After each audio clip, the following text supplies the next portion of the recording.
இந்த நேரத்தில் இசைஞானி அவர்களை பற்றி சோசியல் மீடியாவில் ஒருவர் எழுதின சில வரிகளை சொல்ல விரும்புகிறேன். இளையராஜா மட்டும் இசையமைத்திருந்தால் திருக்குறளும் நற்றிணையும் புறநானூறும் குறுந்தொகையும் ஐங்குறுநூறும் 18 பரிபாடலும் சிலப்பதிகாரமும் எங்களுக்கு மனப்பாடமாகியிருக்கும் என்று எழுதியிருந்தார்.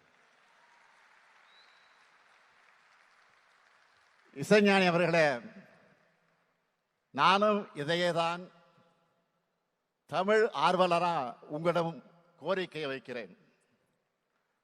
சங்க தமிழுக்கு, தமிழ் இலக்கியங்களுக்கு நீங்கள் இசையமைச்சு சில ஆல்பங்கள் வெளியிடணும்.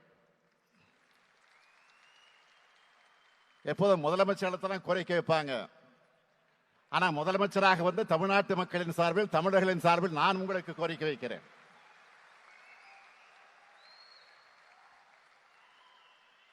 இசை ஆளுமையும் தமிழ் புலமையும் கொண்ட நீங்க இந்த கடமையை செய்யணும். ஏற்கனவே தமிழ் நெஞ்சங்கள்ல சிம்மாசனம் விட்டு உட்கார்ந்து இருக்கக்கூடிய உங்க மூலமா, உங்க இசை மூலமா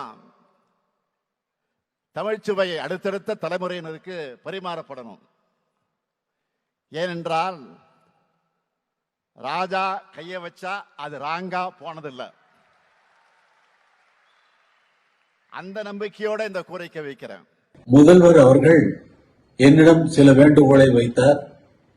அதை சங்க தமிழ் பாடல்களை அவர் வரிசையா சொன்ன அந்த நூல்கள் வந்து எனக்கு கூட தெரியாது. 18 17 நூல்கள் அத்தனையும் அவர் மனப்பாடமாக அல்ல, இயல்பாக அவர் சொன்னது எனக்கு மிகவும் வியப்பை அளித்தது.